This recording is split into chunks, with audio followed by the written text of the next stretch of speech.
الحمد لله سنة لله وصلى الله وسلم على نبينا محمد صلى الله عليه وسلم.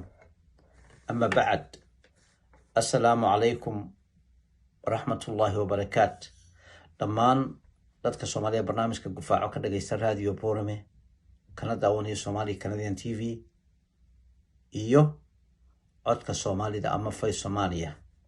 barnaamijka maanta walaalayaal waxaan ku soo qaadanaynaa dalka Itoobiya waxa hoostaga oo maamul ah qoomiyada kala duwan. qoomiyadaha kala duwan waxa kamid ah qoomiyada Soomaalida, qoomiyada Oromada iyo qoomiyada Axmaarada iyo qoomiyada kale oo fara badan. haddaba ummadda barnaamijka dhageysanaysa, qoomiyada Soomaalida waxa fara kulul ku haya oo deegaanadeeda ku soo durkaya qoomiyada Oromada.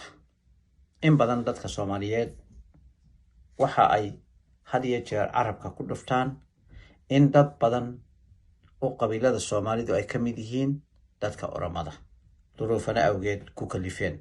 haddaba ummadda barnaamijka dhageysanaysa, maalin dhaweyd waxa ay magacaawday Oromiya, gobolka Oromadu uu magaalo u soo magacaabay la yiraahdo Makanis, meel u dhow magaalada Lafaciise 5 kilomitir. meel u dhow Lafaciise 5 kilomitir ayaa waxa loo soo magacaabay magaalo.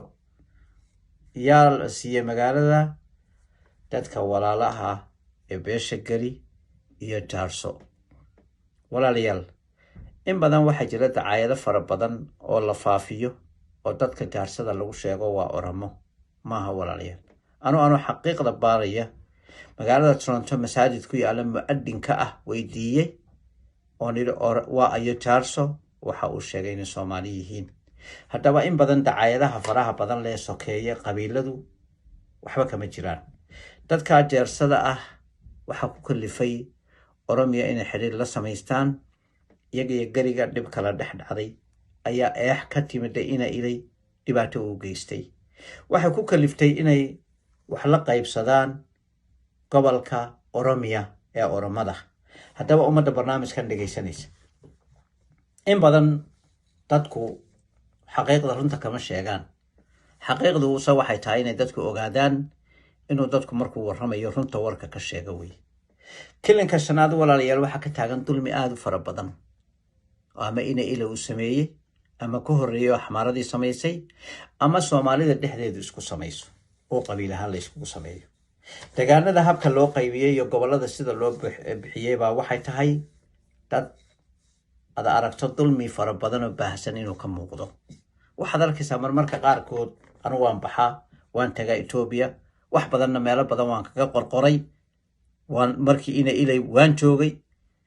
waxaad arkaysaa meelo lagu sheegayo gobollo ama degmooyin aan istaahilin degmooyin, kuwii xaqa u ahaa degmooyin inay helaan aan xuquuqdoodii helin. haddaba arrintaasi waxay keentay maanta in Soomaali lagaga faa'iideysto dulmiga dhexdeeda. Oromiyana ay dhul fara badan ay imika iyadu xitaa kuwo kale oo soo socdana magacaaban doonto oo deegaanadeeda ku dali doonto.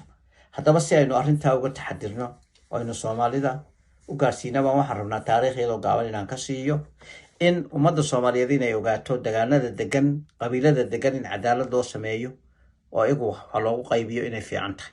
hadhow intii Soomaali oran lahayd hebel Oromiyo galay, hebel Oromo noqday iyo waxa dadku nolol buu u baahan yahay.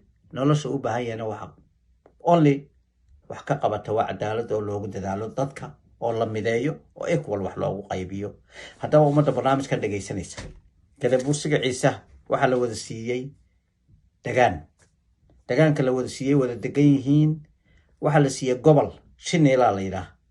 saddexda magaalo ee ugu waaweyn Dambar, Cagaarweyne iyo Biyo Kulul waxa la raaciyay deegaanadaasi Shineela. ilaa imikada dadkaasi xuquuqda ay ku lahaayeen gobolka Shineela kamaanay helin ee beesha walooladooda ee ay wada degaan ee waliba dirisku yihiin. intaa waxa u sii dheer walaalayaal, waxa jira deegaano kale oo magaalooyinka kamid ah magaalada aan sheegayno, magaalada 5 kilomitir u jirta, waxa la yiraahdaa Lafaciise. waxa ay leedahay arday fara badan degaan ahaanna marka laga hadlayo eriyadaasi waa degaanada ay kasoo baxaan qamadiga ugu badan ee Ethiopia kasoo baxa ee la isticmaalo. beri dhaweyna uu fiisid ku tagay madaxweynaha Abiy, ummadda Soomaaliyeedna meel walba ka daawatay. haddaba dadkaasi magaaladaasi, iyadoo magaaladan iminka la magacaabay magaalo ahaan ka weyn, population ahaanna ka badan, ayaa waxa tahay maanaanay helin magaalo ee wali waa qabilee.